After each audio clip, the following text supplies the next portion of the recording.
Have you ever had a breathwork and a sound bath together? I just had the opportunity to host an event with my friend Andrea where we combined these two practices at Hicken Community Center.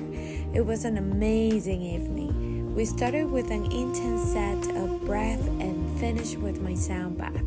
During the session, I could feel the energy in the room rising. I felt how the participants were trusting and opening up a little bit more with every breath. Also, I was very pleased to see people sharing their experiences and making new friends at the end of the session, because this goes along with my vision to build a strong community based on mental, emotional, and physical health through wellness practices. You have to try our sessions. I'll let you know when we have our next one. Bye.